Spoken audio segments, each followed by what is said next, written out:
আসসালামু আলাইকুম, আমার কথা শোনা যাচ্ছে? হ্যাঁ স্যার, শোনা যাচ্ছে। ওকে, ঠিক আছে, আমরা ক্লাস শুরু করে দিচ্ছি। আচ্ছা, আমি সেই প্রথমে চেক লিস্টটাতে চলে যাই, দেখি আমাদের কোন পর্যন্ত শেষ হয়েছে। আচ্ছা, এগুলো আমাদের শেষ হয়ে গেছে, আমাদের লোড অ্যাপ্লিকেশন শেষ হয়েছে। এরপর হচ্ছে আমাদের response spectrum, modal, P delta এগুলো পরে। লোড কম্বিনেশন শেষ হয়ে গেছে। আচ্ছা আচ্ছা, লোড কম্বিনেশনের পরে আমাদের হচ্ছে add load combination to design, এটাও আমাদের শেষ হয়েছে।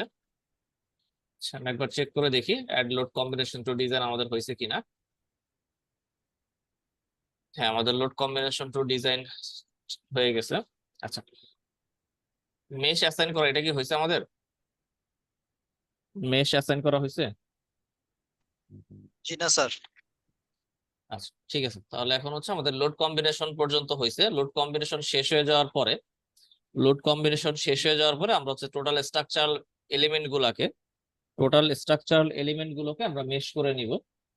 মেশ করার জন্য আমরা দুইটা টাইপের মেশ করব। একটা হচ্ছে শুধু মেম্বারে মেশ, অর্থাৎ বিম কলাম মেম্বারে মেশ, আর একটা হচ্ছে শেলের মেশ, অর্থাৎ অর্থাৎ হচ্ছে স্ল্যাব এবং শেয়ার ওয়াল যেগুলো আছে, স্ল্যাব এবং শেয়ার ওয়াল অর্থাৎ শেলের মেশ, আর একটা হচ্ছে মেম্বার অর্থাৎ বিম এবং কলামের মেশ। তাহলে এখানে আমরা প্রথমে বিম এবং কলামের মেশ করি। আমি টোটাল স্ট্রাকচারটাকে এখানে প্রথমে শো অল অবজেক্ট দিয়ে টোটাল স্ট্রাকচারটাকে আমি সিলেক্ট করলাম। টোটাল স্ট্রাকচারটাকে সিলেক্ট করার পরে এখান থেকে অ্যাসাইন, অ্যাসাইন থেকে ফ্রেম, ফ্রেম থেকে এখানে হচ্ছে ফ্রেম অটোমেশ, ফ্রেম অটোমেশে গিয়ে আমি এখান থেকে অটো মেশ যে অপশনটা আছে, অটোমেশটা আমি এখানে অ্যাপ্লাই করে দিব। ঠিক আছে, দিয়ে আমি এখানে ওকে করে বের হয়ে আসবো। একইভাবে আমি টোটাল স্ট্রাকচার আবার সিলেক্ট করবো, এখান থেকে অ্যাসাইন, অ্যাসাইন থেকে ফ্রেম, ফ্রেম থেকে ফ্রেম ফ্লোর অটোমেশ, ফ্রেম ফ্লোর মেশে গিয়ে এখানেও আমি হচ্ছে অটোমেশ করে দিব। Include selected frame object in mesh, ঠিক আছে, include selected frame object in mesh apply করে আমি বের হয়ে আসবো।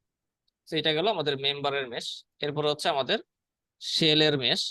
টোটাল স্ট্রাকচারটাকে আবার আমি সিলেক্ট করলাম, সিলেক্ট করে এখান থেকে অ্যাসাইন, অ্যাসাইন থেকে শেল, শেল থেকে ফ্লোর অটোমেশ, শেল থেকে ফ্লোর অটোমেশ। ফ্লোর অটোমেশ মানে হচ্ছে যে সমস্ত জায়গায় স্ল্যাব আছে, সেটার জন্য আমরা এখানে কি করব, আমাদের অটো কুকি কাটের যে অপশনটা আছে এই অপশনটাতে আমরা যাব, অটো কুকি কাট। অটো কুকি কাটে গিয়ে আমরা এখান থেকে সাইজটা কত হবে মেশের, সেই সাইজটা হচ্ছে এখানে আমরা আইডেন্টিফাই করে দিব। ঠিক আছে, সাইজটা আমরা এখানে বলে দিব কত সাইজের মেশ হবে। সেটা অ্যাপ্রক্সিমেটলি 1.5 ফিট থেকে 2 ফিটের মেশ হওয়াটা বেটার। 1.5 ফিট থেকে 2 ফিট মানে 450 mm থেকে 600 mm পর্যন্ত। আমি এখানে 2 ফিট মেশ নিলাম, 600 mm এর দিয়ে আমি এখানে অ্যাপ্লাই করলাম। ঠিক আছে, তাহলে আমাদের এখানে এখানে আমাদের যেই স্ল্যাব গুলো আছে, সবগুলা স্ল্যাব কিন্তু আমাদের মেশের আওতায় চলে আসবে। ঠিক আছে, সবগুলো স্ল্যাব মেশের আওতায় চলে আসবে। এরপরে আমাদের আর বাকি থাকতেছে হচ্ছে ওয়াল। সো ওয়াল বেস করার জন্য আমরা এখানে টোটাল স্ট্রাকচারটাকে সিলেক্ট করে নিব, তারপরে অ্যাসাইন, অ্যাসাইন থেকে এখানে শেল, শেল থেকে হচ্ছে ওয়াল। ঠিক আছে, ওয়াল অটোমেশ। তো ওয়াল অটোমেশে গিয়ে আমরা এখান থেকে auto rectangular mesh, auto rectangular mesh এবং এখানে অ্যাডভান্স অপশনে গিয়ে মেশের সাইজটা আমরা বলে দিব। সেখানেও আমরা 600 mm এ মেশ করব। এখানে হচ্ছে মিটারে আছে, তাই আমি এখানে 0.6 মিটার দিলাম, 600 মিলিমিটার দিয়ে আমি এখানে ওকে করে অ্যাপ্লাই করে বেরোয় আসলাম। তাহলে এখানে আমাদের যে সমস্ত জায়গায় ওয়াল আছে, ওয়ালগুলো আমাদের মেশের আওতায় চলে আসলো। ঠিক আছে, তাহলে এখান থেকে আমাদের মেশ অ্যাসাইন করা আমাদের হয়ে গেল। আচ্ছা, তাহলে এখান থেকে হচ্ছে আমি অ্যাসাইন অটো মেশ, এটা আমাদের হয়ে গেছে।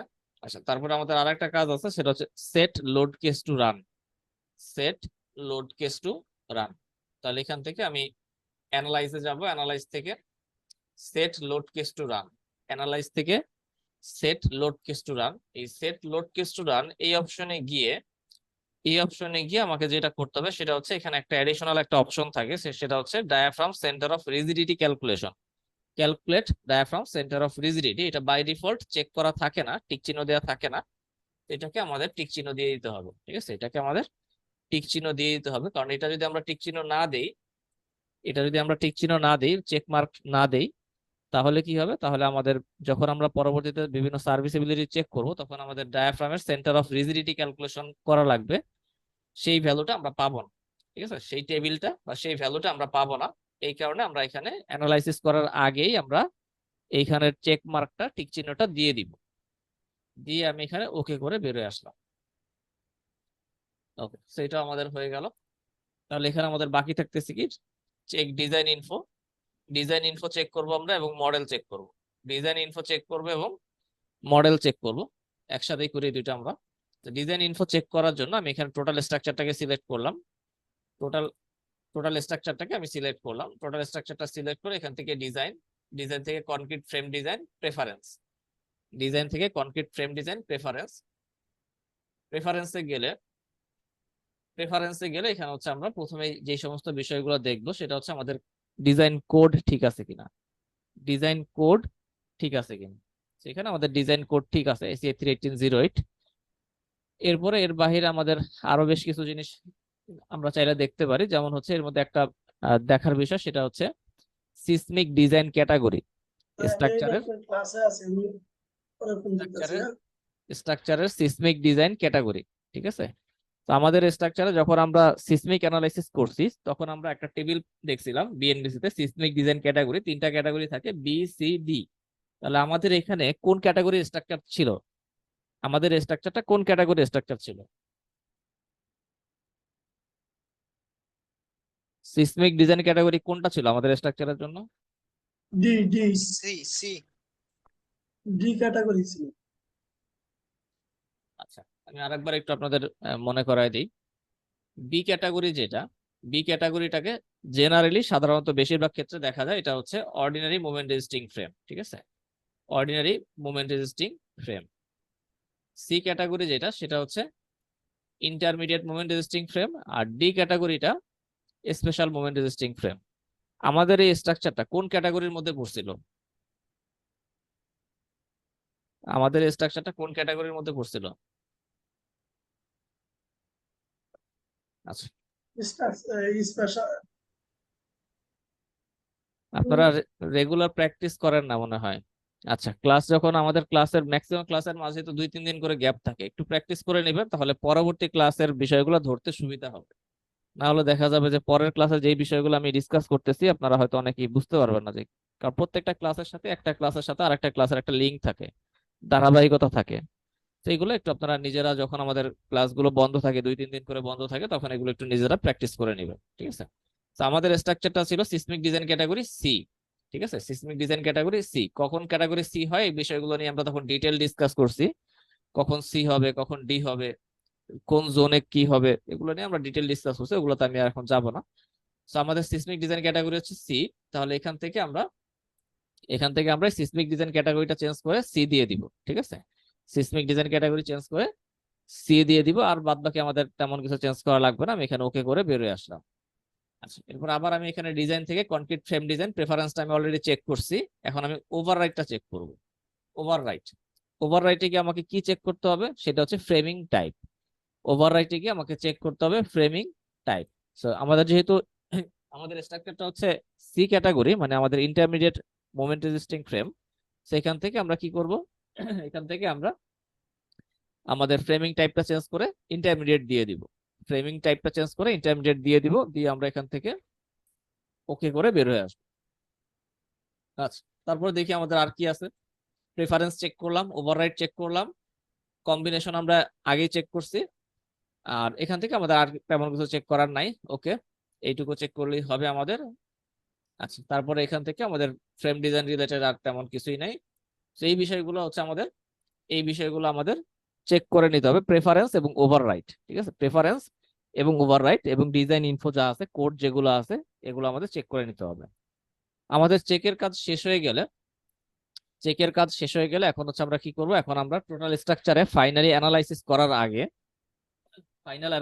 করার আগে আমরা চেক করে দেখবো যে আমাদের মডেল রিলেটেড কোনো জায়গায় কোনো সমস্যা আছে কিনা, মডেল রিলেটেড কোনো সমস্যা আছে কিনা। এই জন্য আমরা কি করবো, এখান থেকে অ্যানালাইজ থেকে চেক মডেলে গিয়ে আমরা এটাকে সবগুলোকে টিক চিহ্ন দিয়ে দিব, দিয়ে আমি এখানে ওকে করে চেক করে দেখবো যে অ্যানালাইসিস করার আগে আমার কোনো জায়গাতে মডেল করতে গিয়ে কোনো সমস্যা হইলো কিনা।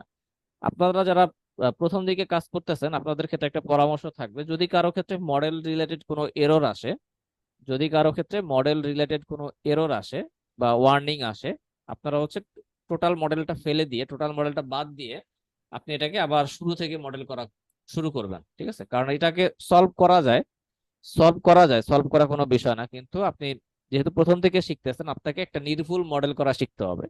নির্ভুল মডেল করা শেখার পরে যদি দেখা যায় যে আপনার দুই একটা জায়গায় প্রবলেম হয়েছে, তখন সেটা আপনি সলভ করে ফেলবেন। কিন্তু আপনার স্টার্টিং এই যদি দেখা যায় বিভিন্ন জায়গায় জয়েন্ট ছুটে যাচ্ছে, বিভিন্ন জায়গায় ডুপ্লিকেট মেম্বার তৈরি হচ্ছে, তাহলে এগুলোর ক্ষেত্রে আপনার সলভ করার কোনো দরকার নেই। আপনি এমন ভাবে মডেল করা শেখেন, এমন ভাবে ইটাপসটা ব্যবহার করা শেখেন যাতে আপনার এত বেশি পরিমাণ এরর না আসে। একটা সময় দেখবেন যে কোনো রকমের ওয়ার্নিং আসবে না। ঠিক আছে, তো যাই হোক, আমরা এখানে চেক করে দেখলাম আমাদের স্ট্রাকচারে কোনো ওয়ার্নিং নাই। তাহলে আমাদের ডিজাইন ইনফো চেক করা শেষ, আমাদের মডেল চেক করা শেষ। আচ্ছা, এবার হচ্ছে আমাদের ফাইনালি আমাদের অ্যানালাইসিস করার জন্য, অ্যানালাইসিস করার আগ পর্যন্ত যতগুলা স্টেপ আছে সবগুলা কাজ আমাদের শেষ। ঠিক আছে, সবগুলা কাজ আমাদের শেষ। এখন যদি আমরা এখানে অ্যানালাইসিস দেই, রান অ্যানালাইসিস, বা এখান থেকে আমরা অ্যানালাইজে গিয়ে রান অ্যানালাইসিস যদি দেই, তাহলে এখন যে আমাদের অ্যানালাইসিসটা হবে, এটা হচ্ছে একটা সাধারণ অ্যানালাইসিস, বা এটাকে আমরা বলতে পারি লিনিয়ার স্ট্যাটিক অ্যানালাইসিস। ঠিক আছে, বা যে অ্যানালাইসিসটা সমস্ত স্ট্রাকচারেই লাগে, যে অ্যানালাইসিসটা ছোট বড় সব বিল্ডিং এই করতে হয়, সেটা হচ্ছে লিনিয়ার স্ট্যাটিক অ্যানালাইসিস, বা এতক্ষণ আমরা যে বিষয়গুলো নিয়ে আলোচনা করলাম। ঠিক আছে, এরপর আমাদের অ্যাডিশনাল আরেকটা অ্যানালাইসিস আমাদের শিখতে হবে। সেটা হচ্ছে কোন কোন স্ট্রাকচারে যদি ডাইনামিক অ্যানালাইসিসের প্রয়োজন হয়। এতক্ষণ আমরা দেখলাম হচ্ছে স্ট্যাটিক অ্যানালাইসিস সব স্ট্রাকচারেই লাগে, ডাইনামিক অ্যানালাইসিস কোন কোন স্ট্রাকচারে লাগে, কোন কোন স্ট্রাকচারে লাগে না। ঠিক আছে, কোডের নির্দিষ্ট ক্রাইটেরিয়া আছে, নির্দিষ্ট ক্রাইটেরিয়ার কন্ডিশন গুলো যদি মিট করে, তাহলে আমাদের ডাইনামিক অ্যানালাইসিস করতে হবে। আদারওয়াইজ আমাদের শুধু স্ট্যাটিক অ্যানালাইসিস করলেই হবে। ঠিক আছে, তাহলে আমি এখন এখন শুরু করতেছি ডাইনামিক অ্যানালাইসিসের পার্ট। এতক্ষণ পর্যন্ত শুধু আমরা স্ট্যাটিক অ্যানালাইসিস শিখছি। আচ্ছা, লিনিয়ার ডাইনামিক অ্যানালাইসিসকে রেসপন্স স্পেকট্রাম অ্যানালাইসিস বলা হয়। ঠিক আছে, লিনিয়ার ডাইনামিক অ্যানালাইসিস বা রেসপন্স স্পেকট্রাম অ্যানালাইসিস এটা একই কথা। আমরা যদি লিনিয়ার ডাইনামিক অ্যানালাইসিস এর করতে চাই, তাহলে প্রথমেই আমাদের চেক করতে হবে যে স্ট্রাকচারে আমাদের ডাইনামিক অ্যানালাইসিস এর কন্ডিশন মিট করে কিনা, বা ডাইনামিক অ্যানালাইসিস আমাদের স্ট্রাকচারে দরকার আছে কিনা। ঠিক আছে, এটা আমাদের প্রথমে চেক করে নিতে হবে। বিএনবিসির সেকশন নাম্বার 2581, বিএনবিসির সেকশন নাম্বার 2581, এখানে যদি আমরা যাই, এখানে গেলে আমরা পাবো রিকোয়ারমেন্ট ফর ডাইনামিক অ্যানালাইসিস। কখন একটা স্ট্রাকচারে ডাইনামিক অ্যানালাইসিস করতে হবে। ঠিক আছে, এখানে দুইটা কন্ডিশন দেয়া আছে, এই দুইটা কন্ডিশন যদি মিট করে তাহলে আমরা ডাইনামিক অ্যানালাইসিস করব। আদারওয়াইজ আমাদের ডাইনামিক অ্যানালাইসিস লাগবে না, শুধু নরমাল অ্যানালাইসিস করলেই চলবে। ঠিক আছে, তাহলে ডাইনামিক অ্যানালাইসিস এর কন্ডিশন গুলা কি কি? এই কন্ডিশন গুলোর মধ্যে দুইটা ভাগ আছে, একটা হচ্ছে রেগুলার বিল্ডিং আর একটা হচ্ছে ইররেগুলার বিল্ডিং। একটা হচ্ছে রেগুলার বিল্ডিং আর একটা হচ্ছে ইররেগুলার বিল্ডিং। আচ্ছা, এই দুইটার মধ্যে পার্থক্যটা কি? এই দুইটার মধ্যে পার্থক্য হচ্ছে কোন স্ট্রাকচারে যদি ইররেগুলারিটি থাকে, তাহলে সেই স্ট্রাকচারকে বলা হয় ইররেগুলার বিল্ডিং। ইররেগুলার ইররেগুলারিটি কি কি সেটা নিয়ে আমি একটু পরে ডিসকাস করতেছি, আগে আমরা বিষয়টা বুঝি। কোন স্ট্রাকচারে যদি ইররেগুলারিটি থাকে, কোন ধরনের ইররেগুলারিটি থাকে, তখন এটাকে বলা হয় ইররেগুলার বিল্ডিং। আর যদি কোনো ইররেগুলারিটি না থাকে, তখন এটাকে বলা হবে রেগুলার বিল্ডিং। ঠিক আছে, তাহলে আমরা দুইটা ভাগ দেখলাম, একটা হচ্ছে রেগুলার বিল্ডিং, একটা ইররেগুলার বিল্ডিং। ইররেগুলার বিল্ডিং গুলা কি? যে সমস্ত স্ট্রাকচারে কোনো ধরনের ইররেগুলারিটি থাকে, সেই বিল্ডিং গুলাকে বলা হয় ইররেগুলার বিল্ডিং। স্ট্রাকচারে সাধারণত দুই ধরনের ইররেগুলারিটি থাকে, একটা হচ্ছে প্ল্যান ইররেগুলারিটি বা হরিজন্টাল ইররেগুলারিটি, এবং আরেকটা ইররেগুলারিটি হচ্ছে ভার্টিক্যাল ইররেগুলারিটি। ঠিক আছে, তাহলে স্ট্রাকচারে দুই ধরনের ইররেগুলারিটি থাকে, একটা হচ্ছে হরিজন্টাল বা প্ল্যান ইররেগুলারিটি, আর একটা হচ্ছে ভার্টিক্যাল ইররেগুলারিটি। হরিজন্টাল ইররেগুলারিটির মধ্যে আবার অনেক ধরনের ইররেগুলারিটি থাকতে পারে, ভার্টিক্যাল ইররেগুলারিটির মধ্যে অনেক ধরনের ইররেগুলারিটি থাকতে পারে। এগুলো নিয়ে আমরা পরবর্তীতে ডিসকাস করব। এখন শুধু আমরা এতটুকু জানি যে স্ট্রাকচারে দুই ধরনের ইররেগুলারিটি হয়। যদি কোনো স্ট্রাকচারে কোনো ইররেগুলারিটি পাওয়া যায়, তখন এটা হচ্ছে ইররেগুলার বিল্ডিং। আর কোনো ধরনের ইররেগুলারিটি যদি না পাওয়া যায়, তখন এটাকে বলা হবে রেগুলার বিল্ডিং। ঠিক আছে, তাহলে যদি আমাদের স্ট্রাকচারটা রেগুলার বিল্ডিং এর কন্ডিশনে পড়ে, মানে স্ট্রাকচারে কোনো ইররেগুলারিটি নাই, আমরা চেক করে দেখবো যে স্ট্রাকচারে ইররেগুলারিটি আছে কিনা। যদি ইরেগুলারিটি না থাকে তাহলে এটা 1 number condition, condition a regular building. Regular building এর ক্ষেত্রে কি হবে? রেগুলার বিল্ডিং এর ক্ষেত্রে কোন স্ট্রাকচারের হাইট যদি 40 মিটারের নিচে হয়, কোন স্ট্রাকচারের হাইট যদি 40 মিটার, 40 ফিট না 40 মিটার, কোন স্ট্রাকচারের হাইট যদি 40 মিটারের নিচে হয় জোন 2, 3, 4 এ, জোন 2, 3, 4 এ 40 মিটারের নিচে যদি হয় কোন স্ট্রাকচারের হাইট, তখন এটার জন্য ডাইনামিক অ্যানালাইসিস লাগবে না। ঠিক আছে, 40 মিটারের থেকে ছোট বিল্ডিং এর ক্ষেত্রে ডাইনামিক অ্যানালাইসিস লাগবে না, 40 মিটার থেকে বড় বিল্ডিং হলে ডাইনামিক অ্যানালাইসিস লাগবে। জোন 2, 3, 4 এ, জোন 2, 3, 4 এ 40 মিটারের উপরে গেলে ডাইনামিক অ্যানালাইসিস লাগবে রেগুলার বিল্ডিং এর ক্ষেত্রে। আর জোন 1 এর জন্য 90 মিটারের উপরে গেলে, ঠিক আছে, জোন 1 এর জন্য 90 মিটারের উপরে গেলে, জোন 2, 3, 4 এর জন্য 40 মিটারের উপরে গেলে। 40 মিটারের ক্ষেত্রে আমরা একটা রাফলি একটা আইডিয়া দিতে পারি, সেটা হচ্ছে মোটামুটি যদি 11-12 তলা বিল্ডিং হয় তখন দেখা যাবে যে এটা হয়তো 40 মিটারের উপরে যাওয়ার একটা পসিবিলিটি থাকে। তো এই সমস্ত স্ট্রাকচারের ক্ষেত্রে আপনার যদি রেগুলার বিল্ডিং হয় তখন আপনার ডাইনামিক অ্যানালাইসিস করতে হবে। ঠিক আছে, আর বিল্ডিং যদি ইরেগুলার বিল্ডিং হয়, অর্থাৎ বিল্ডিং এর মধ্যে কোনো ধরনের ইরেগুলারিটি যদি পাওয়া যায়, বিল্ডিং এর মধ্যে কোনো ধরনের ইরেগুলারিটি যদি পাওয়া যায়, তখন এই বিল্ডিং কে বলা হবে ইরেগুলার বিল্ডিং। ইরেগুলার বিল্ডিং এর ক্ষেত্রে এটা 40 মিটার না, এই লিমিটটা কত? এই লিমিটটা হচ্ছে 12 মিটার। এই লিমিটটা হচ্ছে 12 মিটার। ইরেগুলার বিল্ডিং এর ক্ষেত্রে জোন 2, 3, 4 এ 12 মিটারের উপরে কোনো বিল্ডিং যদি হয়, 12 মিটার মানে কয় তলা হইতে পারে? 12 মিটার মানে কয় তলা? 4 তলা না 3 হ্যাঁ 4 তলা। ঠিক আছে, অ্যাপ্রক্সিমেটলি আমরা ধরলাম যে 4 তলা বিল্ডিং, তাহলে অ্যাপ্রক্সিমেটলি আমরা 4 তলা বা 3 তলা যেটাই হোক, তো যদি 12 মিটারের উপরে হয় তাহলে কিন্তু আমাদের কি করতে হবে? ডাইনামিক অ্যানালাইসিস করতে হবে। তাহলে আমরা কিন্তু আগে যে আমাদের একটা কনসেপ্ট ছিল, অনেকের ক্ষেত্রে একটা কনসেপ্ট ছিল যে ছোট বিল্ডিং এর জন্য মনে হয় ডাইনামিক অ্যানালাইসিস লাগে না, সেই কনসেপ্টটা কিন্তু আসলে সঠিক না। ঠিক আছে, যদি বিল্ডিং এর মধ্যে কোনো ধরনের ইরেগুলারিটি থাকে তখন কিন্তু ছোট বিল্ডিং মানে যদি 12 মিটার বা 13 মিটার বা এরকম ছোট বিল্ডিংও যদি হয়, তখনও কিন্তু আপনার বিএনবিসি কোড অনুযায়ী ডাইনামিক অ্যানালাইসিস করতে হবে। ঠিক আছে, আর জোন 1 এর ক্ষেত্রে এটা হচ্ছে 40 মিটার। জোন 1 এর ক্ষেত্রে ইরেগুলার বিল্ডিং এ 40 মিটার। তাহলে এখান থেকে প্রথমে আমরা একেবারে ক্লিয়ার হয়ে নিলাম যে একটা স্ট্রাকচারে ডাইনামিক অ্যানালাইসিস এর রিকোয়ারমেন্ট আছে কি না।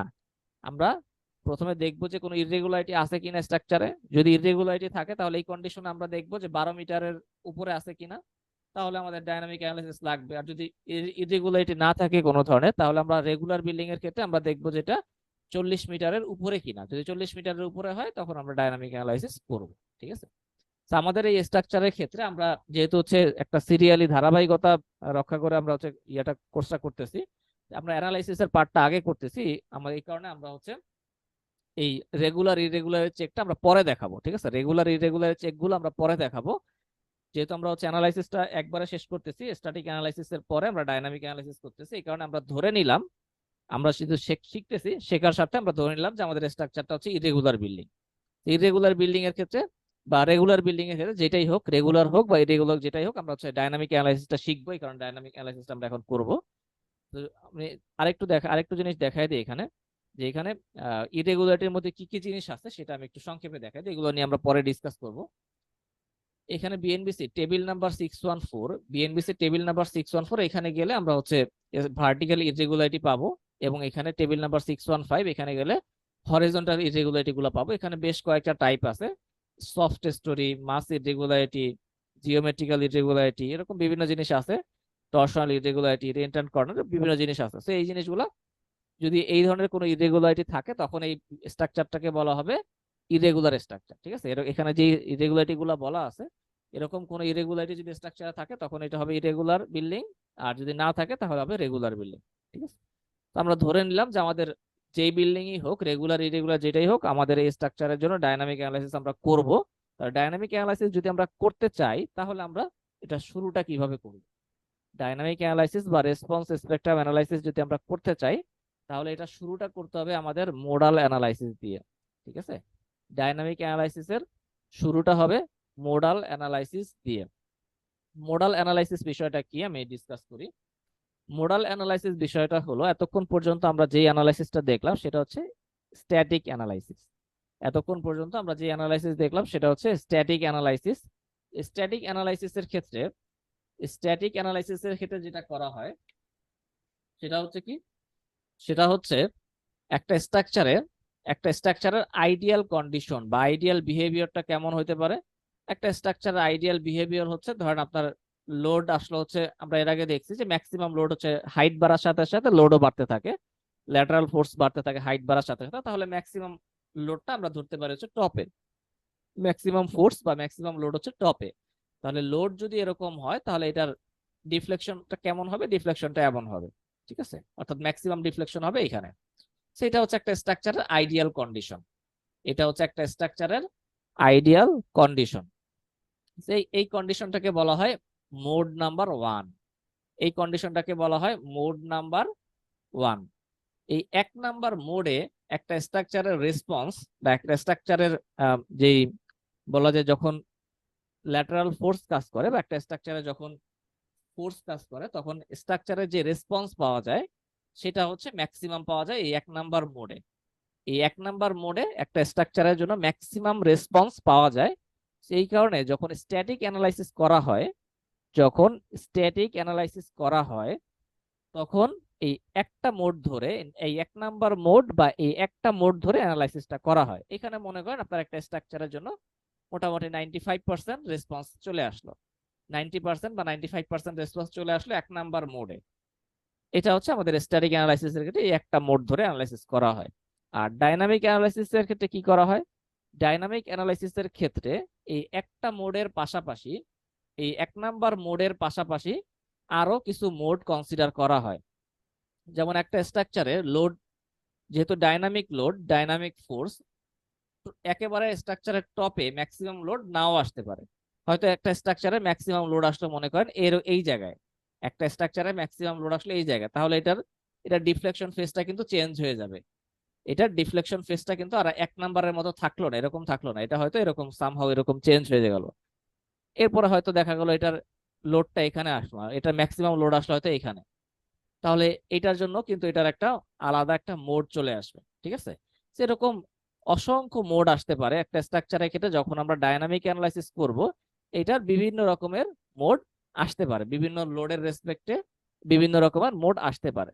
তো যখন আমরা ডায়নামিক অ্যানালাইসিস করব আমরা এখানে এরকম এন সংখ্যক মোড ধরে 1 নাম্বার মোডের পাশাপাশি আমরা এখানে এন সংখ্যক মোড ধরে আমরা স্ট্রাকচারটাকে অ্যানালাইসিস করব। এন সংখ্যক মোড ধরে যখন আমরা স্ট্রাকচারটাকে অ্যানালাইসিস করব, কথার কথা আপনি এটাকে টোটাল আপনার মোড হলো মনে করেন 100টা মোড আপনি ধরলেন, তাহলে এই টোটাল 100টা মোডকে সামেশন করে আপনি একটা ফাইনাল একটা মোড পেলেন। সেটা হচ্ছে মনে করেন সামথিং এরকম একটা মোড আপনার আসলো, এটা হচ্ছে আপনার ফাইনাল মোড। তাহলে এই ফাইনাল মোডের রেসপেক্টে এখানে আপনি ম্যাক্সিমাম রেসপন্স হয়তো পাবেন 99%। ম্যাক্সিমাম রেসপন্স আগে যেটা ছিল 95%, এটাকে আপনি এন সংখ্যক মোড মানে আরো অনেক মোড আপনি অ্যাড করার পরে এটা স্ট্রাকচারাল রেসপন্স পাইছেন আপনি 99%। তাহলে আপনার যখন ডাইনামিক অ্যানালাইসিস আপনি করবেন তখন আপনার এই টোটাল এই 100টা মোড ধরে অর্থাৎ 99% স্ট্রাকচারাল রেসপন্স ধরে এই মোডের রেসপেক্টে স্ট্রাকচারটা ডিজাইন হবে, ঠিক আছে। তো এইটার ক্ষেত্রে এই দুইটার ক্ষেত্রে বেসিক জিনিসটা কি, দুইটার ক্ষেত্রে বেসিক জিনিস হলো একটা স্ট্রাকচারে যখন আপনি শুধু স্ট্যাটিক অ্যানালাইসিস করবেন তখন আপনার এই একটা মোড ধরে স্ট্রাকচারটা ডিজাইন হবে এবং এখানে আপনি একটা ম্যাক্সিমাম একটা ইফেক্ট আপনি পেয়ে যাবেন, স্ট্রাকচারাল রেসপন্স ম্যাক্সিমাম পেয়ে যাবেন। কিন্তু আপনি যখন এটাকে আরো অ্যাকুরেট করবেন, আপনার বিল্ডিংটা যখন আরো হাই রাইজ বিল্ডিং হবে তখন আপনাকে কি করতে হবে, এটার এই স্ট্রাকচারটা ডিজাইন করার ক্ষেত্রে আরো আপনাকে সতর্ক হতে হবে, আরো আপনাকে মোড বাড়াই ধরতে হবে। একেবারে প্র্যাকটিক্যাল একটা সিনারিও, অ্যাকচুয়াল ফিল্ডে বিল্ডিংটার কন্ডিশন যেরকম হবে এই ধরনের একটা মোড বা এই ধরনের একটা কেস আপনাকে তৈরি করতে হবে। এই কারণে মূলত ডাইনামিক অ্যানালাইসিসটা করা হয়, ঠিক আছে।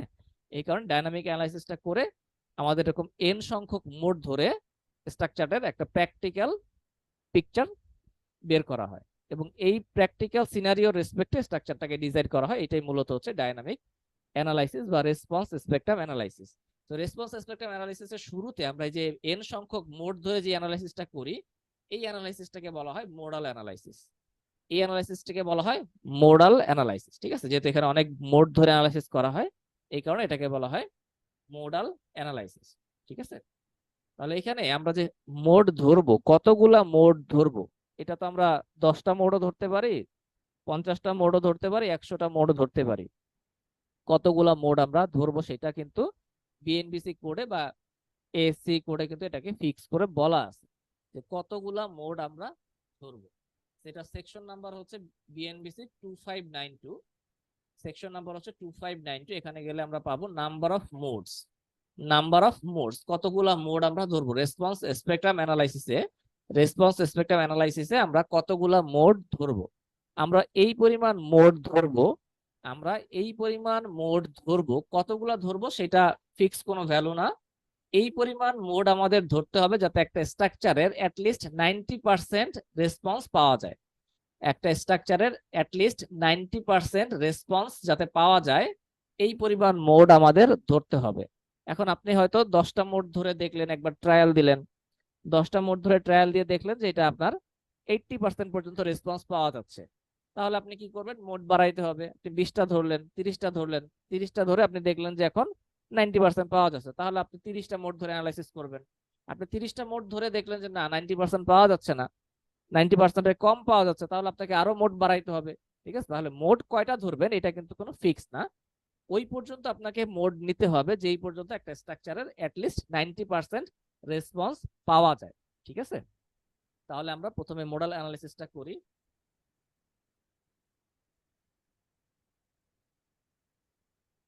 আচ্ছা, মোডাল অ্যানালাইসিস করার জন্য আমাদের মোডাল লোড কেসটা ডিফাইন করতে হবে। তো মোডাল লোড কেস ডিফাইন করার জন্য এখানে আমরা ডিফাইন থেকে লোড কেস, ডিফাইন থেকে লোড কেসে আমরা যাব। ইটাপস এর যারা অন্যান্য ভার্সন ব্যবহার করেন, বিশেষ করে ইটাপস 16-17 যারা ব্যবহার করেন, তারা হচ্ছে এই মোডাল লোড কেসটা বাহিরেই পাবেন। মোডাল লোড কেসটা এই বাহিরেই পাবেন। আর 20-21 যারা ব্যবহার করেন ইটাপস এর, তারা হচ্ছে এই লোড কেসের মধ্যে পাবেন। লোড কেসের মধ্যে আমাদের এই modal load case, modal load কেসটাকে আমরা মডিফাই করব। মডিফাই করে এটার নাম যা আছে তাই থাকবে মোডাল। এটার এখান থেকে দুই ধরনের টাইপ আছে, আইগেন রিডস, আমরা আইগেন দিয়ে করব, যে কোনো একটা দিয়ে করলেই হবে। লোড কেস টাইপ মোডালই হবে, টাইপ হচ্ছে আইগেন রিডস এর যে কোনো একটা দিলেই হবে, আমরা আইগেন দিয়ে করব। এরপর এখানে আমাদের আরেকটা সেটিং করতে হবে, সেটা হচ্ছে পি ডেল্টা সেটিং। ঠিক আছে, সেটা হচ্ছে P delta setting. P delta নিয়ে আমরা পরে কোনো একটা ক্লাসে আলোচনা করব। এটা আমাদের ডিজাইন চেকের মধ্যে পি ডেল্টা আমরা ডিসকাস করব। এখন আমি সংক্ষেপে একটু ডিসকাস করি। পি ডেল্টা হচ্ছে একটা স্ট্রাকচারের ক্ষেত্রে লোড এবং ডিফ্লেকশনের যেই লিমিট, লোড এবং ডিফ্লেকশনের যে লিমিট, অর্থাৎ যেমন এটা যদি একটা স্ট্রাকচার হয়, ল্যাটারাল ফোর্স যে আসলো, এই ল্যাটারাল ফোর্সের রেসপেক্টে কি হবে, একটা স্ট্রাকচারে এরকম একটা ডিফ্লেকশন তৈরি হবে। তাহলে এই যে এখানে যে ডিফ্লেকশনটা তৈরি হলো, ডেল্টা পরিমাণ যে ডিফ্লেকশন তৈরি হলো, এবং এখানে একটা গ্রাভিটি লোড আছে, এখানে একটা ভার্টিক্যাল লোড আছে বা গ্রাভিটি লোড আছে, এটার নাম যদি আমরা দেই পি, এবং এখানে যে ডেল্টা পরিমাণ ডিফ্লেকশন হচ্ছে, সেই এই পি এবং ডেল্টার মধ্যে একটা রিলেশন আছে, এবং ম্যাক্সিমাম এখানে আমাদের যে ডিফ্লেকশনটা হইতে পারবে সেইটার লিমিটও কোডে বলা আছে, ফর্মুলা দিয়ে লিমিটটা কোডে বলা আছে। ঠিক আছে, তো এটা আমরা জানি না যে স্ট্রাকচারে পি ডেল্টা ইফেক্ট আছে কিনা, এটা আমরা যখন পি ডেল্টা নিয়ে আমরা ক্যালকুলেশন করব বা ডিসকাস করব তখন এটা আমরা ক্যালকুলেশন করব। কিন্তু এখন পর্যন্ত আমরা যেহেতু জানি না পি ডেল্টা একটা আমাদের স্ট্রাকচারে আছে কিনা, এই কারণে আমরা কি করব, এই কারণে আমরা একটা অটোমেটিক অপশন দিয়ে রাখবো। এখানে পি ডেল্টা মডিফাইতে গিয়ে আমরা হচ্ছে এখানে সেকেন্ড যে অপশনটা আছে, নন ইটারেটিভ বেসড অন মাস, এই অপশনটা আমরা দিয়ে রাখবো। ঠিক আছে, এটা একটা অটোমেটিক অপশন, অর্থাৎ সফটওয়্যার নিজেই চেক করে দেখবে যে পি ডেল্টা আছে কিনা। যদি পি ডেল্টা থাকে ইফেক্ট ধরবে, না থাকলে ইফেক্ট ধরবে না। ঠিক আছে, যেহেতু আমরা এখনো পর্যন্ত পি ডেল্টা অ্যানালাইসিস করি নাই, আমরা জানি না পি ডেল্টা আছে কিনা, এই কারণে আমরা সেকেন্ড অপশনটা দিয়ে রাখবো, নন ইটারেটিভ বেসড অন মাস দিয়ে আমরা জাস্ট এখান থেকে ওকে করে বের হয়ে আসলাম।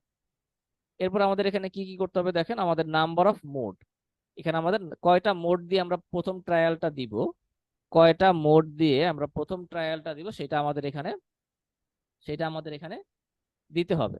তাহলে প্রথম ট্রায়াল দেওয়ার জন্য আমাদের স্ট্রাকচারটা যদি 10টা ফ্লোর থাকে, তাহলে আমরা এখানে যেই কয়টা ফ্লোর থাকবে তার 2 টাইমস থেকে 3 টাইমস দিয়ে আমরা প্রথম ট্রায়ালটা দিব। ঠিক আছে, যেই কয়টা ফ্লোর থাকবে স্ট্রাকচারে তার 2 টাইমস থেকে 3 টাইমস, আমাদের এখানে 10টা ফ্লোর আছে, তাহলে আমরা প্রথম ট্রায়াল দেওয়ার জন্য আমরা 20টা বা 30টা মোড আমরা নিতে পারি। আমি 30টা মোড নিলাম, 30টা মোড নিয়ে আমি ট্রায়াল দিয়ে দেখবো যে 30টা মোডে আমার এখানে 90% রেসপন্স পাওয়া যায় কিনা। 30টা মোডে আমার এখানে 90% রেসপন্স পাওয়া যায় কিনা। যদি দেখি যে 30টা মোডে আমার 90% রেসপন্স চলে আসছে, তাহলে আমার 30টা মোডই থাকবে।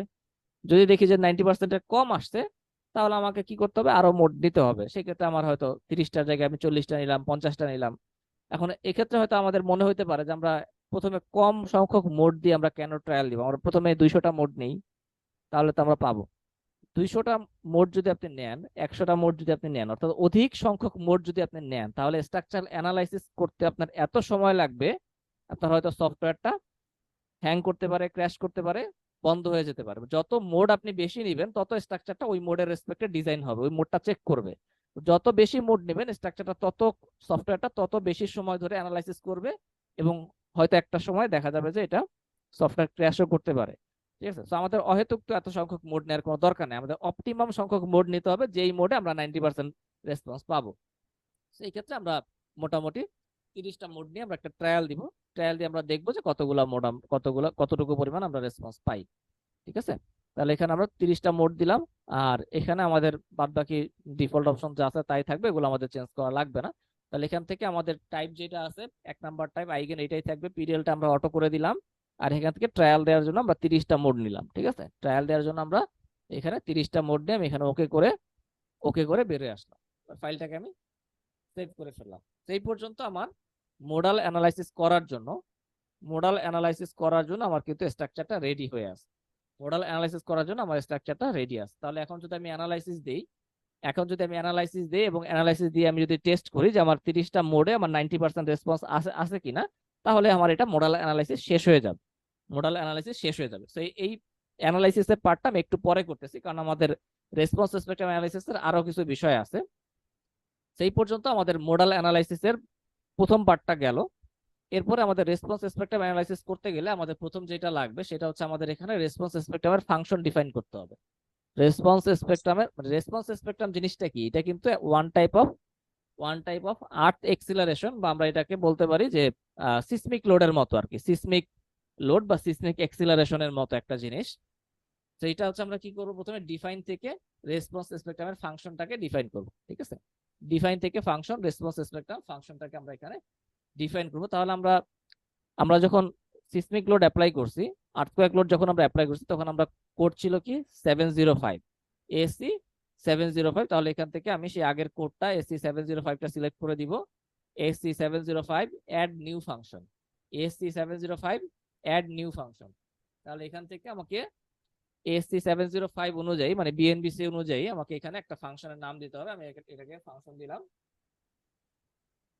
ফাংশনের একটা নাম দিলাম, আমি জাস্ট একটা নাম দিলাম, রেসপন্স স্পেকট্রাম অ্যানালাইসিস, আরএসএ। ফাংশনের একটা নাম দিলাম আরএসএ। এবার এখানে আমার সিসমিক ফোর্সের ক্ষেত্রে আমার যেই সমস্ত প্যারামিটার আমাদের ইনপুট দেওয়ার দরকার ছিল, এসএস এস1, এই প্যারামিটারগুলো আমাকে এই রেসপন্স স্পেকট্রাম ফাংশন ডিফাইন করার সময় একই প্যারামিটার আমাকে দিতে হবে। ঠিক আছে, সিসমিক অ্যাপ্লাই করার সময় আমরা যে সমস্ত প্যারামিটার ব্যবহার করছি, ওই প্যারামিটারগুলো এখানে আমাদেরকে আবার দিতে হবে। সেটা আমি ওকে করে বের হয়ে গেলাম। আমি একটু প্যারামিটারগুলো দেখতে হবে আমার কি কি প্যারামিটার আমরা ব্যবহার করছি। আমি ডিফাইনে যাই, ডিফাইন থেকে লোড প্যাটার্নে গিয়ে আমি এখান থেকে ইএক্স এর ভ্যালুটা আমি চেক করে দেখি যে আমাদের প্যারামিটার গুলা কত ছিল। এসএস এর ভ্যালু ছিল 0.5, S1 0.2, 1.15, 1.725। ঠিক আছে, 0.5, 0.2, 1.15, 1.725। তাহলে এই ভ্যালুগুলো আমাকে আবার অ্যাপ্লাই করতে হবে। তাহলে এখান থেকে আমি function, response spectrum function RSA, যেটা আমি একটু আগে ডিফাইন করলাম, এটাকে আমি এখন মডিফাই করব। তো মডিফাই করে আমাদের এসএস এর ভ্যালু কত হবে, কত ছিল এটা?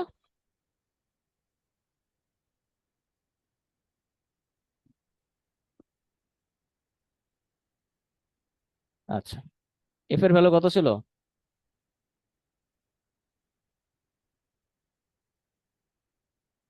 আপনারা কি কথা শুনতে পাচ্ছেন না?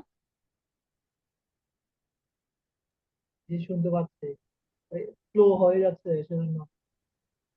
আচ্ছা, ঠিক আছে। তাহলে এখানে আমরা কি করলাম, আমরা এখান থেকে এসএস এস1 আমাদের লং পিরিয়ড, এবং হচ্ছে এখানে এফ এ এবং এফ এ সেম ভ্যালুগুলো, এর আগে আমরা যে ভ্যালুগুলো অ্যাপ্লাই করছি ওই ভ্যালুগুলো আমরা এখানে রেসপন্স স্পেকট্রাম ফাংশন ডিফাইন করার সময় ওই ভ্যালুগুলো আমরা এখানে দিয়ে দিলাম। ঠিক আছে, ওই ভ্যালুগুলো দিয়ে আমি এখান থেকে জাস্ট ওকে করে বের হয়ে আসলাম। তাহলে আমাদের রেসপন্স স্পেকট্রাম ফাংশন ডিফাইন হয়ে গেল। রেসপন্স স্পেকট্রাম ফাংশন ডিফাইন হয়ে গেল। এবার হচ্ছে এই রেসপন্স স্পেকট্রাম ফাংশনের রেসপেক্টে আমাদের কি করতে হবে, আমাদের লোড কেস তৈরি করতে হবে। রেসপন্স স্পেকট্রাম ফাংশনের রেসপেক্টে আমাদের লোড কেস তৈরি করতে হবে। তাহলে আমরা এখান থেকে ডিফাইন লোড কেসে যাব। ডিফাইন লোড কেসে গিয়ে আমি কি করব, এখান থেকে আমাদের অ্যাড নিউ কেসে আমি গেলাম। অ্যাড নিউ কেসে গিয়ে আমি এখানে নাম দিলাম response spectrum x direction. Response spectrum x direction RSX, EX যেরকম দিছিলাম seismic load seismic force x direction, এখানে আমরা দিব রেসপন্স স্পেকট্রাম এক্স ডিরেকশন। এবং এটা টাইপ কি হবে, এটা টাইপ হবে রেসপন্স স্পেকট্রাম, এটা টাইপ হবে রেসপন্স স্পেকট্রাম। তারপর এখানে আমাদের কি আছে, মাস সোর্স চেঞ্জ করা লাগবে না, এগুলো আমাদের কিছুই চেঞ্জ করা লাগবে না। আমরা এখান থেকে কি করব, এখানে আমরা অ্যাড করব, লোডটাকে আমরা এখানে অ্যাড করে দেব। অ্যাড এর মধ্যে এখানে অ্যাক্সিলারেশন U1 থাকবে, এক্স ডিরেকশন মানে হচ্ছে U1 মানে হচ্ছে এক্স ডিরেকশন। এরপর হচ্ছে এখানে কি ফাংশন থেকে আমরা যে ফাংশনটা ডিফাইন করছি রেসপন্স স্পেকট্রাম অ্যানালাইসিস, এই ফাংশনটা দিয়ে দিলাম, বিএনবিসি যে ফাংশনটা আছে। এরপর এখানে স্কেল ফ্যাক্টর আমরা চাইলে এখন দিলেও দিতে পারি বা পরেও দিতে পারি, এটা আমি পরে দিব কারণ আমাদের এটা চেঞ্জ করতে হবে। সেটা বাই ডিফল্ট যা আছে তাই থাকবে, এটা আমি চেঞ্জ করলাম না, এর পরে চেঞ্জ করব। তাহলে এখানে রেসপন্স স্পেকট্রাম এক্স ডিরেকশনে আমার U1 মানে হচ্ছে x direction function RSA, scale factor পরে চেঞ্জ করব, এগুলো বাই ডিফল্ট যা আছে তাই থাকবে। ডায়াফ্রাম ইসেন্ট্রিসিটি থেকে আমি এখানে বাই ডিফল্ট 5% ডায়াফ্রাম ইসেন্ট্রিসিটি ধরে রাখবো, ঠিক আছে, 0.05 5% ডায়াফ্রাম ইসেন্ট্রিসিটি আমি এখানে কনসিডার করে রাখলাম। আচ্ছা, সেখান থেকে আমার এই কয়েকটা ভ্যালু চেঞ্জ করতে হবে, আর চেঞ্জ করার কিছু নাই। তো এখানে আমি ওকে দিয়ে বের হয়ে আসলাম। সিমিলারলি আমাকে একটা ওয়াই ডিরেকশনের জন্য তৈরি করতে হবে, আমি এটাকে কপি করব, অ্যাড কপি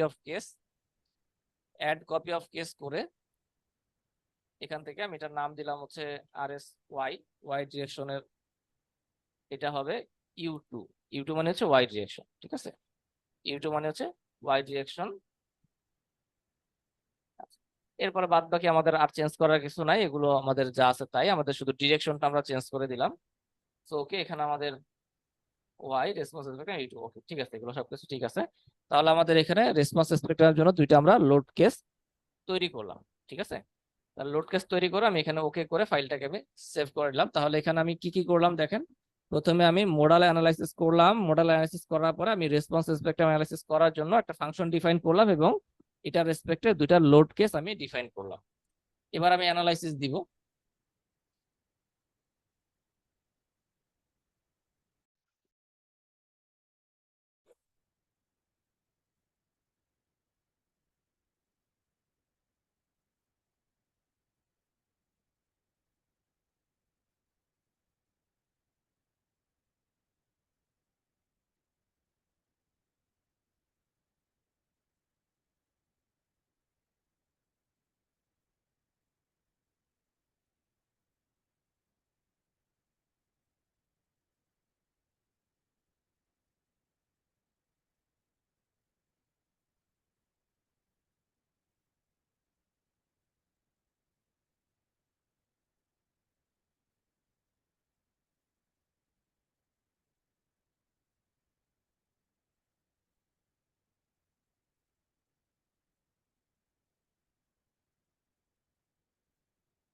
আচ্ছা, তো আমাদের অ্যানালাইসিস হচ্ছে, আমি অ্যানালাইসিস দিছি, আমি এখান থেকে রান অ্যানালাইসিস দিলাম। অ্যানালাইসিস দেওয়ার পরে আমাদের স্ট্রাকচারটা অ্যানালাইসিস হচ্ছে।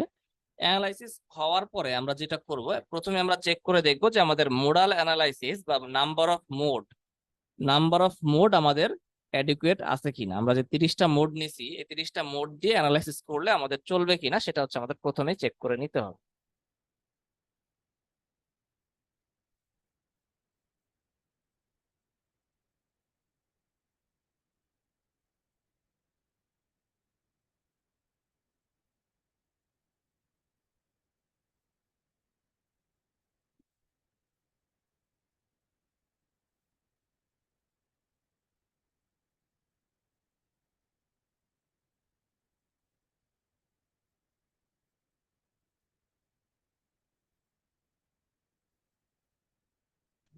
স্যার ড্যাম্পিং রেশিও চেঞ্জ করা লাগে না?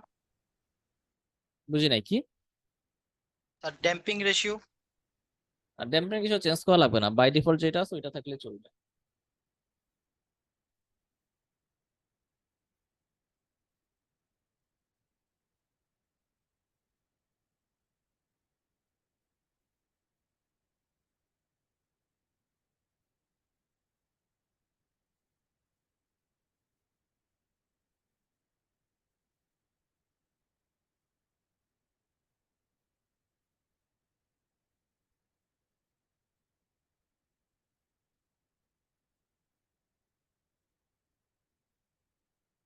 এখন মডেল অ্যানালাইসিস করছি।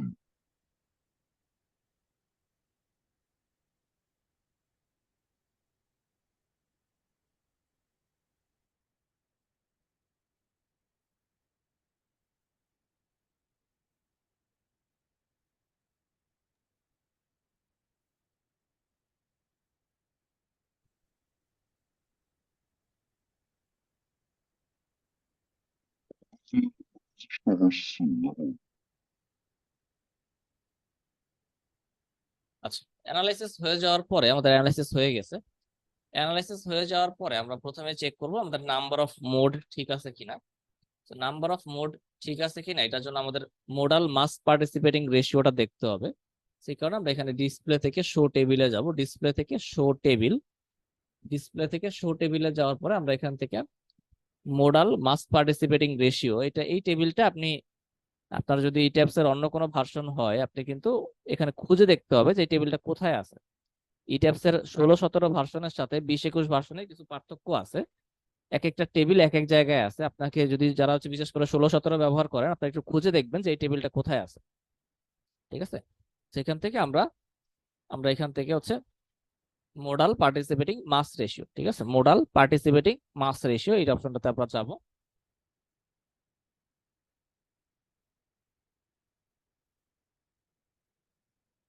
তো এখান থেকে আমাদের লাস্ট যে মোড 30 নাম্বার যে মোডটা আছে 30 নাম্বার মোডের রেসপেক্টে আমরা দেখবো যে এখানে আমাদের 90% বা তার উপরে আমাদের মাস পার্টিসিপেশন আছে কিনা। ঠিক আছে, তাহলে এখান থেকে আমরা কি কি জিনিস আমরা চেক করব। প্রথমে আমরা চেক করব হচ্ছে summation of UX, summation of UI. এখানে আমাদের কত আছে দেখেন, এখানে আমাদের আছে এক্স ডিরেকশনে আছে হচ্ছে 99%, ওয়াই ডিরেকশনে আছে হচ্ছে 98%। ঠিক আছে, তার মানে আমাদের এই দুইটা ওকে আছে, এই দুইটা আমাদের ওকে আছে, 90%-এর উপরে আছে, তাহলে এই দুইটা আমাদের ওকে আছে। এখন এর সাথে সাথে আমাদের আরো একটা জিনিস চেক করতে হবে, সেটা হচ্ছে summation of R X, R Y, R Z. তাহলে এখান থেকে আমরা দেখি যে কত পার্সেন্ট আছে। এখানে আর এক্স এর মধ্যে আছে 95%, আর ওয়াই তে আছে 96% এবং আর জেড এর মধ্যে আছে 98%। ঠিক আছে, তাহলে এখান থেকে আমরা ইজিলি বুঝতে পারতেছি আমরা যে প্রথম ট্রায়াল দেওয়ার জন্য আমরা যে মোডগুলা কনসিডার করছি, প্রথম ট্রায়াল দেওয়ার জন্য আমরা যে মোডগুলা কনসিডার করছি সেটা কি ওকে আছে নাকি আমাদের আরো মোড নিতে হবে বলেন দেখি। স্যার ওকে আছে। ঠিক আছে, তাহলে এটা আমরা প্রথমে চেক করে দেখবো যে লাস্ট যে মোডটা আমাদের আছে, লাস্ট মোডের রেসপেক্টে যদি আমরা এখানে দেখতাম যে আমাদের কোনো একটা জায়গায়, মনে করেন এখানে আমাদের কত আসছে 95% আসছে, এটা যদি কোনো একটা জায়গায় আমাদের দেখা যেত যে এটা আমাদের 90%-এর নিচে চলে আসতো, তখন কিন্তু আমাদের এইটাকে আবার আনলক করতে হতো। আনলক করে আমরা একেবারে শুরুতে যে 30টা মোড ডিফাইন করছিলাম ওইখানে গিয়ে আমাদের মোড হয়তো 40টা বা 50টা করে আবার ট্রায়াল দেওয়া লাগতো। ঠিক আছে, তো যেহেতু আমাদের 90%-এর উপরে চলে আসছে আমাদের এখানে ট্রায়াল দেওয়া লাগবে না। সেইভাবে আমরা প্রথমে চেক করে নিলাম যে আমাদের নাম্বার অফ মোড ঠিক আছে কিনা, নাম্বার অফ মোড ঠিক আছে কিনা এটা আমরা প্রথমেই চেক করে নিলাম। আচ্ছা, এরপর হচ্ছে আমাদের সেকেন্ড আরেকটা কাজ আছে, সেটা হচ্ছে আমরা একটা অপশন বাদ রাখছিলাম, সেটা হচ্ছে কি, সেটা হচ্ছে আমাদের যখন আমরা রেসপন্স স্পেকট্রামের লোড কেস আমরা ডিফাইন করলাম তখন আমরা স্কেল ফ্যাক্টরটা বাদ রাখছিলাম। ঠিক আছে, স্কেল ফ্যাক্টরটা আমরা কেন বাদ রাখছিলাম সেটা আমি এখন দেখাই। পিএনবিসি তে গেলে আমরা এখানে পাবো যে রেসপন্স স্পেকট্রামের স্কেল ফ্যাক্টরটা কত হবে, রেসপন্স স্পেকট্রামের স্কেল ফ্যাক্টরটা কত হবে বিএনবিসি তে গেলে এটা আমরা আপনার সাউন্ড খুব আস্তে আস্তে হয়, আস্তে হওয়ার তো কথা না। দুটো হয়ে গেছে। আপনাদের কি ঠিকভাবে শোনা যাচ্ছে অন্যদের ক্ষেত্রে? দুটো হয়ে গেছে।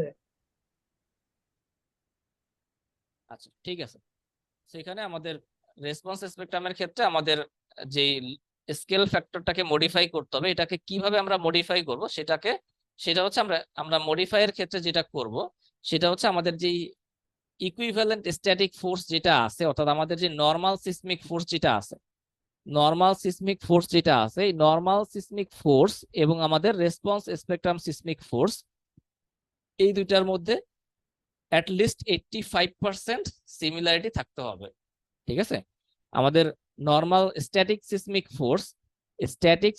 ফোর্স আর রেসপন্স স্পেকট্রাম সিসমিক ফোর্স এই দুইটার মধ্যে আমাদের অ্যাটলিস্ট 85% সিমিলারিটি থাকতে হবে। অর্থাৎ আমাদের এটা যদি সাপোজ 100 হয় আমাদের ইএক্স এর ভ্যালু যদি 100 হয় তাহলে আমাদের আর এক্স এর ভ্যালু অ্যাটলিস্ট 85 হইতে হবে, ঠিক আছে, অথবা 85 থেকে বেশি। এটা আমরা হয়তো 95, 99 বা এরকম আমরা রাখতে পারি, সমস্যা নাই, কিন্তু এটা আমাদের 85%-এর উপরে থাকতে হবে। তাহলে এইভাবে হচ্ছে আমরা রেসপন্স স্পেকট্রামের যে লোড কেসটা আছে সেটার যে স্কেল ফ্যাক্টরটাকে আমরা এইভাবে মডিফাই করে ফেলবো। তো মডিফাই করার জন্য আমাদের কি লাগবে, আমাদের এখানে একটা রেশিও লাগবে EX divided by R X অথবা EY divided by R Y. তাহলে এখান থেকে আমরা দেখি যে আমাদের আমাদের রেশিওটা কত হবে। আমাদের রেশিওটা কত হবে, আমি এখান থেকে আবার ডিসপ্লেতে গেলাম, ডিসপ্লে টেবিল থেকে আমি চলে যাব বেস শেয়ারে।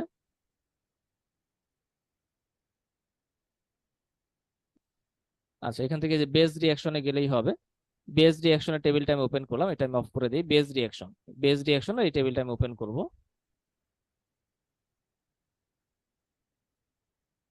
আচ্ছা, বেস রিঅ্যাকশনের এই টেবিল থেকে আমার কি কি লাগবে, আমি লোড কেসটা চেঞ্জ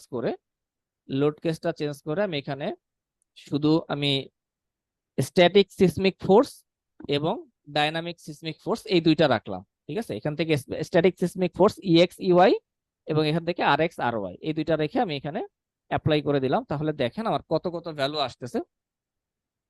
আমার এখানে ইএক্স এর ভ্যালু কত আছে, ইএক্স এর ভ্যালু আছে এটা, এটা হচ্ছে ইএক্স এর ভ্যালু। এর করেসপন্ডেন্ট আর এক্স এর ভ্যালু কত আছে, আর এক্স এর ভ্যালু আছে এইটা, ঠিক আছে। তাহলে এখান থেকে আমাকে রেশিওটা করতে হবে কি, আমাকে রেশিওটা হচ্ছে EX divided by R X. তাহলে ইএক্স এর ভ্যালু আমার এখানে কত আছে, ইএক্স এর ভ্যালু আছে 2254, আমি ফ্র্যাকশনটা নিলাম না। 2254 ডিভাইডেড বাই আর এক্স এর ভ্যালু কত, 515129, ঠিক আছে। তাহলে এখানে আমাদের আসতেছে কত, 0.43, এটা হলো আমাদের আমাদের যে একটা স্কেল ফ্যাক্টর, কিন্তু ডিফল্ট একটা স্কেল ফ্যাক্টর ছিল, ওই ডিফল্ট স্কেল ফ্যাক্টরের সাথে আমাকে মাল্টিপ্লাই করতে হবে এই ভ্যালুটা আমাকে মাল্টিপ্লাই করতে হবে। ডিফল্ট যে স্কেল ফ্যাক্টর ছিল ওইটার সাথে আমাকে এই ভ্যালুটা মাল্টিপ্লাই করতে হবে এক্স ডিরেকশনের জন্য। একইভাবে ওয়াই ডিরেকশন যদি আমি দেখি, তাহলে ওয়াই ডিরেকশন আমার এখানে ইউআই তে কত আছে, একই আছে 2254 ডিভাইডেড বাই আর ওয়াই তে কত আছে 5635। তাহলে আমার ওয়াই ডিরেকশনের জন্য কত আছে, ওয়াই ডিরেকশনের জন্য আছে 0.4, এক্স ডিরেকশনের জন্য কত ছিল 0.43, আর ওয়াই ডিরেকশনের জন্য আছে 0.4। তাহলে এবার আমি স্কেল ফ্যাক্টরটাকে মডিফাই করব, EX by UI R X by EX by R X UI by R Y, ঠিক আছে। এক্স ডিরেকশনের জন্য এবং ওয়াই ডিরেকশনের জন্য আলাদা আলাদা। এটাকে আমি এখন আবার মডেলটাকে আনলক করতে হবে। আনলক করে আমি সেই আগের লোড কেসের মধ্যে চলে যাব।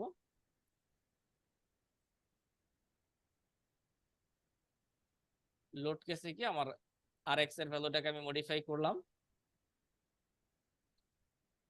মডিফাই করে আমি এটার স্কেল ফ্যাক্টর এক্সিস্টিং স্কেল ফ্যাক্টরের সাথে আমি কত মাল্টিপ্লাই করব, কত আসছিল আমার,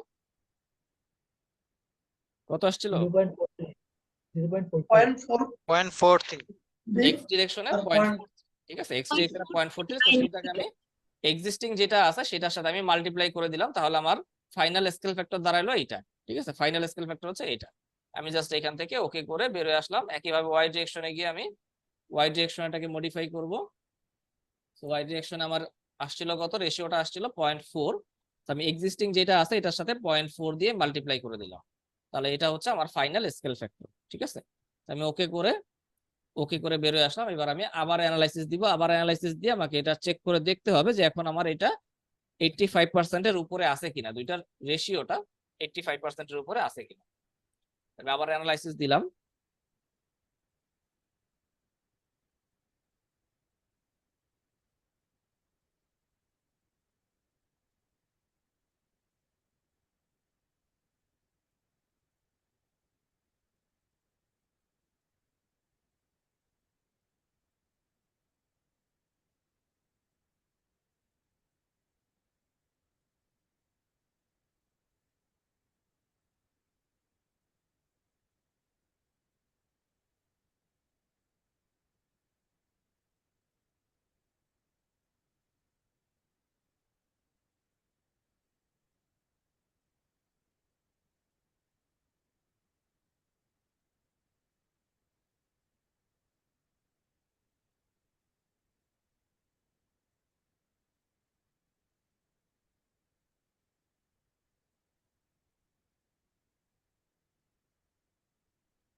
আচ্ছা, অ্যানালাইসিস হয়ে যাওয়ার পরে আমি আবার আগের মতো টেবিলে গেলাম।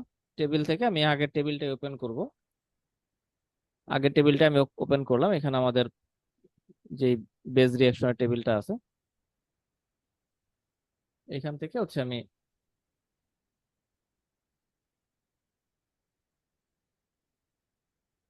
লোড কেসে গিয়ে আমি এখান থেকে, আচ্ছা, এই যে এই ছোট ছোট বিষয়গুলো হয়তো অনেকে বুঝতে পারবে না। আমি যে রাইট ক্লিক করতেছি, এখানে রাইট ক্লিক করতেছি, রাইট ক্লিক করে এখান থেকে হচ্ছে আমার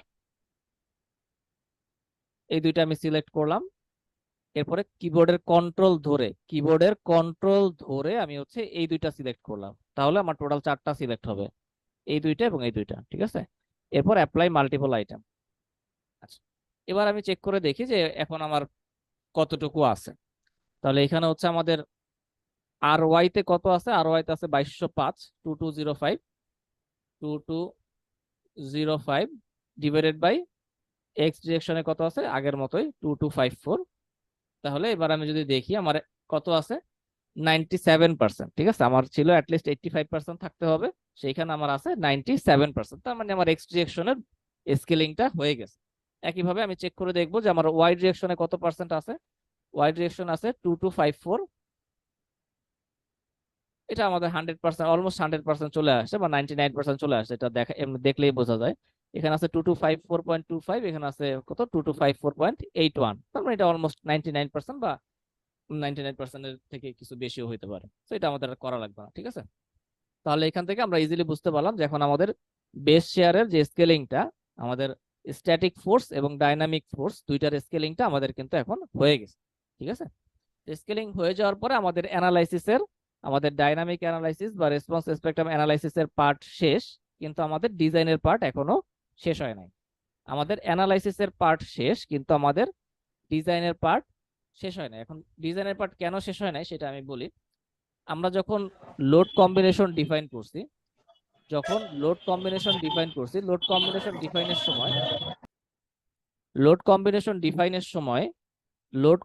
ডিফাইনের সময় আমাদের লোড কম্বিনেশন গুলোর মধ্যে আমাদের কোন লোড কেসটা ছিল, আমাদের ইএক্স ছিল না আর এক্স ছিল।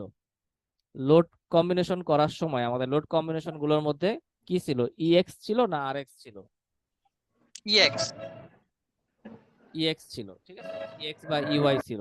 তাহলে এখন আমরা যদি মেম্বার ডিজাইন করি, মেম্বার ডিজাইন হবে কিসের রেসপেক্টে, লোড কম্বিনেশনের রেসপেক্টে। লোড কম্বিনেশনের মধ্যে কি আমাদের কোনো ডাইনামিক ফোর্স আছে? জি না স্যার। লোড কম্বিনেশনের মধ্যে কোনো ডাইনামিক ফোর্স নাই। তাহলে যদি স্ট্রাকচারে ডাইনামিক অ্যানালাইসিসের রিকোয়ারমেন্ট থাকে, তাহলে আমাদের কি করতে হবে, অ্যানালাইসিস করার পরে আমাদের লোড কম্বিনেশন গুলো চেঞ্জ করে ফেলতে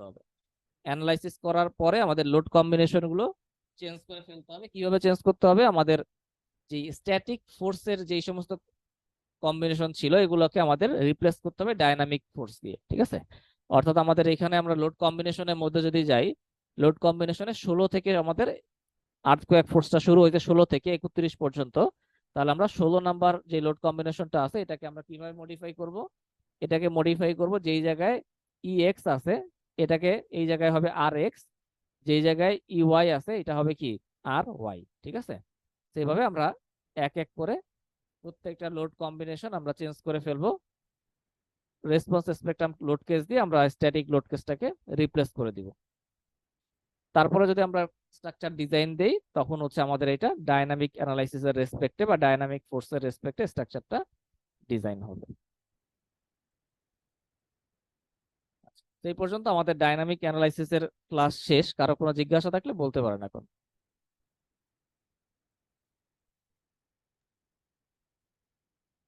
আমরা যে সিসমিক লোড দিলাম স্যার, হ্যাঁ বলেন। আমরা যে সিসমিক লোডটা এখানে অ্যাপ্লাই করলাম, কিন্তু অনেক সময় যে আমরা বলি রিক্টার স্কেল 6 মাত্রা বা 7 মাত্রা বিল্ডিংটা ডিজাইন করা হয়েছে, সেটা আমরা কোথায় অ্যাপ্লাই করি? আচ্ছা, এখানে এখানে এটা হচ্ছে একটা জেনারেল কনসেপ্ট। সেটা হলো সাধারণ মানুষ যেটা বলে বা যেটা বোঝে সেটা হচ্ছে রিক্টার স্কেলে কত কত মাত্রায় সিসমিক আর্থকোয়েক হলো বা কত মাত্রায় ভূমিকম্প হলো, এটা হচ্ছে সাধারণ মানুষ বোঝে রিক্টার স্কেল দিয়ে, ঠিক আছে। এটা আচ্ছা। সাধারণ মানুষ বোঝে রিক্টার স্কেল দিয়ে। কিন্তু সিভিল ইঞ্জিনিয়াররা রিক্টার স্কেল দিয়ে কোনো স্ট্রাকচার ডিজাইন করে না। ঠিক আছে, সিভিল আচ্ছা। ইঞ্জিনিয়াররা রিক্টার স্কেল দিয়ে কোনো ডিজাইন করে না।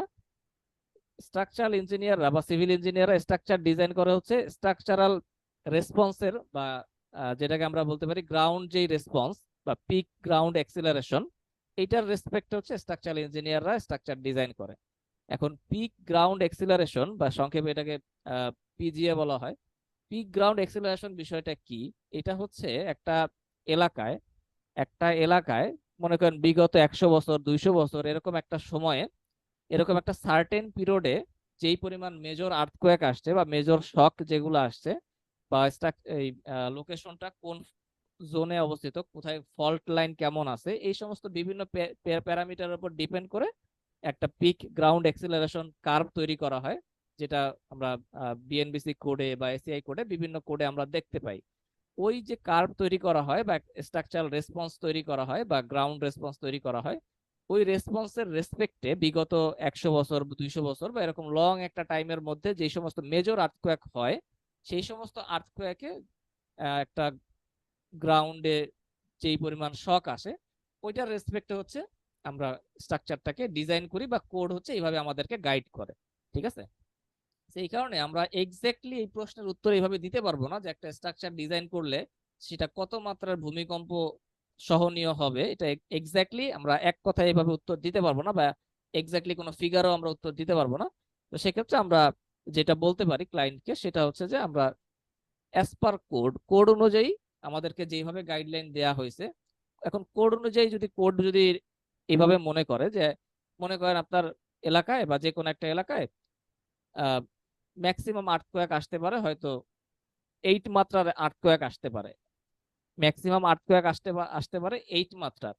এখন কোড যদি মনে করে যে 8 মাত্রার একটা আর্থকোয়েক যদি আসে, এই অবস্থায় আমাদের সবগুলো স্ট্রাকচার টিকিয়ে রাখার দরকার, তাহলে সেইভাবে কোড আমাদেরকে গাইড করবে বা সেইভাবে আমাদের কোডে বলা আছে। বা কোড যদি মনে করে যে ম্যাক্সিমাম 7 মাত্রার আর্থকোয়েক রেজিস্ট করলেই আমার চলবে, 7 মাত্রার উপরে আর্থকোয়েক আমার রেজিস্ট করা লাগবে না, তাহলে কোড সেভাবেই আমাদেরকে গাইড করবে। ঠিক আছে, তাহলে আমাদের অ্যান্সারটা যেভাবে আমরা বলতে পারি যে আমাদের কোডে যেভাবে বলা আছে বা কোড যেভাবে আমাদেরকে গাইড করছে আমরা সেভাবে স্ট্রাকচার ডিজাইন করছি। তো সেভাবে স্ট্রাকচার ডিজাইন করলে যেটা হবে যে ম্যাক্সিমাম আর্থকোয়েকের ক্ষেত্রে আর্থকোয়েকের মাত্রা কত সেটা আমরা বলতে পারবো না, কিন্তু ম্যাক্সিমাম আর্থকোয়েকের ক্ষেত্রে আমাদের স্ট্রাকচারটা যদি আমরা কোড অনুযায়ী ডিজাইন করি তাহলে সেটা আমাদের সাস্টেইন করবে। ঠিক আছে, এভাবে আমাদেরকে বলতে হবে। না, কিন্তু অনেক রিয়েল এস্টেট প্রতিষ্ঠান তো প্রায় দেখি বিজ্ঞাপনে যে আর্থকোয়েক 7.5 ইয়ে করবে, রেজিস্ট করবে। তো এটা আসলে এখানে কোনো গাইডলাইন মনে হয় ওইভাবে নাই আর কি, ঠিক না? হ্যাঁ, সেটাই আমি বললাম, এক্স্যাক্টলি কোনো এরকম গাইডলাইন কোথাও কোনো কোডে কোনো জায়গাতে উল্লেখ করা নাই। আমি অনেক অনেক এক্সপিরিয়েন্স ইঞ্জিনিয়ারদের কাছ থেকেও এরকম অ্যান্সারই শুনছি, আমি যেটা বললাম সেটাই আমি শুনছি। আর বিজ্ঞাপনের ক্ষেত্রে যেটা করে এটা তো আসলে আপনারা ইজিলি বুঝতে পারেন যে মানুষকে যেভাবে বললে মানুষ বোঝে সেটাই তারা বিজ্ঞাপনে বলে। মানুষকে যদি আমি যে অ্যান্সার দিলাম সেই অ্যান্সার যদি দেন ম্যাক্সিমাম মানুষই তো সন্তুষ্ট হবে না, তাই না? না, কনফিউশনে পড়ে যাবে। হ্যাঁ, তো এই কারণেই হচ্ছে মানুষ যেভাবে বোঝে, মানুষকে যদি কেউ কোনো এজেন্সি যদি বলে যে আমরা স্ট্রাকচার ডিজাইন করে দিব যেটা আর 10 মাত্রার ভূমিকম্প রেজিস্ট করতে পারবে, তাহলে তো মানুষ সেটাকেই ভালো মনে করবে বা সেটাকেই বুঝবে, কিন্তু আমরা স্ট্রাকচারাল ইঞ্জিনিয়ার হিসেবে তো ওইভাবে বলতে পারি না। আচ্ছা, সেই আমাদের কাছে হিসেবে ক্লিয়ার যেটা সেটা আমরা বলতে পারি। এখন আমাদের ঢাকা যে এরিয়াতে পড়ছে সেটা এখানে নরমালি কত একটা স্কেল ইয়া করা হয় আনুমানিক? ঢাকা তো আমাদের জোন 2 তে পড়ছে, ঢাকাতে মেজর ইফেক্ট আসার চান্স খুবই কম। ঠিক আছে, মেজর ইফেক্ট যে সমস্ত জায়গায় জোন 3 জোন 4 এই সমস্ত জায়গায় মেজর ইফেক্ট আসতে পারে, ঢাকাতে মেজর ইফেক্ট আসার চান্স খুবই কম। তারপরে যদি আমরা কোড অনুযায়ী ডিজাইন করি, কোড অনুযায়ী যদি আমরা পারফেক্টলি ডিজাইন করি এবং সেই অনুযায়ী যদি কনস্ট্রাকশনটা হয়, তাহলে দেখা যাবে যে ম্যাক্সিমাম আর্থকোয়েকের ইফেক্টও আমাদের স্ট্রাকচারটা হয়তো কলাপস করবে না, কিছু ক্র্যাক আসতে পারে বা স্ট্রাকচারটা সাস্টেইন করবে, অ্যাটলিস্ট স্ট্রাকচারটা কলাপস করবে না, মানে এখানে প্রাণহানি ঘটবে না, মানুষের বের হওয়ার জন্য বা মানুষের জায়গা ত্যাগ করার জন্য যথেষ্ট সময় পাওয়া যাবে, এতটুকু আমরা বা এতটুকু কোড আমাদেরকে এনশিওর করে যে স্ট্রাকচারটা একেবারে কলাপস করবে না। ঠিক আছে, আচ্ছা, তো এখানে আমাদের হচ্ছে এই 31 পর্যন্ত আমরা আমাদের যত ইএক্স এবং ইওয়াই ছিল সবগুলোকে আমরা আরএক্স এবং আরওয়াই দিয়ে আমরা হচ্ছে চেঞ্জ করে ফেললাম। তাহলে আমাদের স্ট্রাকচারটা এখন যখন ডিজাইন হবে, মেম্বার গুলো যখন ডিজাইন হবে, তখন আমাদের রেসপন্স বা ডাইনামিক ফোর্সের রেসপেক্টে আমাদের স্ট্রাকচারটা ডিজাইন হবে। আচ্ছা, কারো কোনো জিজ্ঞাসা আছে? আর আমাদের আজকের ক্লাস এই পর্যন্তই শেষ। কারো কোনো জিজ্ঞাসা থাকলে বলতে পারো। নোট কম্বিনেশনে শর্টকাটে কিভাবে গেলেন? বুঝি নাকি? কঠিন স্যার লোড কম্বিনেশনে যে গেলেন শর্টকাট অপশনটা শর্টকাটে যে এখানে আইকন থেকে, এই যে আমার ডান পাশে যে আইকন গুলো আছে, এই আইকন থেকে যেখানের আইকনটা হচ্ছে লোড কম্বিনেশন। আচ্ছা আচ্ছা